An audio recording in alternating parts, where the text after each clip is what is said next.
तो आप घंटी बजाओ का आजादी स्पेशल शो देख रहे हैं। आजादी की लड़ाई में असंख्य स्वतंत्रता सेनानियों ने हिस्सा लिया। महात्मा गांधी, सरदार पटेल, सुभाष चंद्र बोस जैसे आजादी के मतवालों का नाम तो सब जानते हैं, लेकिन हमें आजादी दिलाने में उन लाखों गुमनाम चेहरों का भी बहुत योगदान है जो देश पर मर मिटे, जिन्हें कोई नहीं जानता। 72वें स्वतंत्रता दिवस पर आज हम आपको ऐसे गुमनाम चेहरों से मिलवाने जा रहे हैं जो देश के विकास और उसे मजबूत करने में रात दिन लगे हुए हैं, वो भी बिना किसी स्वार्थ के। ऐसे ही लोगों को हमने नाम दिया है 21वीं सदी के स्वतंत्रता सेनानी, जिसमें सबसे पहली कहानी आ रही है मध्य प्रदेश के बैतूल के अनिल यादव की, जिन्होंने अपने गांव को बेटियों के गांव के तौर पर मशहूर कर दिया है।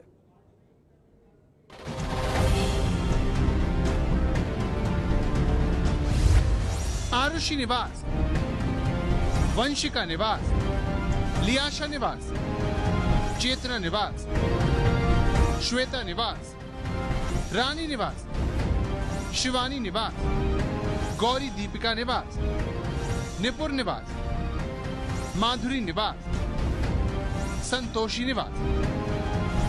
ये मध्य प्रदेश के बैतूल का बरसाली गांव है, जहां बेटियां अपने नाम की नेम प्लेट लेकर खड़ी हैं। अब आप सोच रहे होंगे कि ये लड़कियां नेम प्लेट लेकर क्यों खड़ी हैं और इनसे वो क्या करने वाली हैं? क्या ये किसी विज्ञापन की शूटिंग की तस्वीर है? इस सवाल का जवाब दें उससे पहले उसे देखिए जिसने इन बेटियों को ये नेम प्लेट दी है। ये अनिल यादव हैं, जिन्होंने बरसाली गांव और उसकी बेटियों को एक नई पहचान दी है। दरअसल बेटियों के सम्मान और रुतबे को बढ़ाने के लिए अनिल यादव घर घर जाकर बेटियों के नाम की नेम प्लेट लगाते हैं। इस पहल को 1500 घर अपना चुके हैं। साथ ही अभियान 8 राज्यों में पहुंच चुका है। अब अनिल यादव के जरिए सुनिए बेटियों को नई पहचान देने का आइडिया उन्हें आया कैसे। बेटी के जन्म के बाद मैंने बेटी के जन्मदिन पर सोचा कि क्यों ना बेटी को कोई ऐसा तोहफा दिया जाए जो उसके लिए एक अनमोल हो।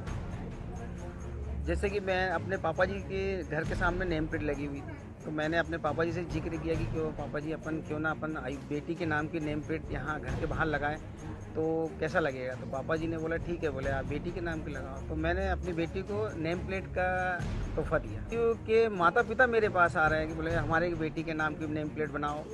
अक्सर बेटियों को बोझ समझा जाता है और फिर क्या होता है बेटी को पराई समझा जाता है, मगर अब बेटी के नाम की जब नेम प्लेट घर के बाहर लगेगी तो बेटी भी अपने आप को गर्व महसूस करेगी। अच्छा फील हो रहा है ये देख के कि अब पब्लिक हमको भी हमारे नाम से जानेगी। अभी तक जो था ये पापा और चाचा की इससे ये करते थे और अब हम हमारे नाम से जाना जाएगा। इससे यही परिवर्तन आएगा कि जैसे कि बेटी को बढ़ावा मिलेगा। मध्य प्रदेश में बेटियों को हक दिलाने के लिए दर्जनों योजनाएं चल रही हैं। ऐसे में ये पहल समाज की सोच बदलने वाली साबित हो सकती है। यही वजह है कि बैतूल के विधायक भी इस अभियान से जुड़ गए। आज भी हम बहुत बड़े बड़े काम करते हैं, रोड भी बनाते हैं, डैम भी बनाते हैं, बड़े बड़े स्ट्रक्चर भी बनाते हैं, लेकिन भावनात्मक रूप से समाज को अगर आगे लाना है तो बेटियों को सम्मान देना पड़ेगा। बेटियों को समाज में सम्मान दिया जाए और उसके लिए पूरा का पूरा गांव और समाज जुड़े। मध्य प्रदेश में पहल जरूरी क्यों है, अब ये समझिए। एमपी देश की रेप कैपिटल के तौर पर कुख्यात है। एनसीआरबी के 2016 के आंकड़ों के अनुसार मध्य प्रदेश में 25,432 महिलाओं के खिलाफ अपराध हुए, 4,904 महिलाएं अगवा हुई और 4,882 बलात्कार की वारदात हुई, जो 2017 में बढ़कर 5,310 हो गई। इस तरह मध्य प्रदेश में रोज 15 बलात्कार होते हैं।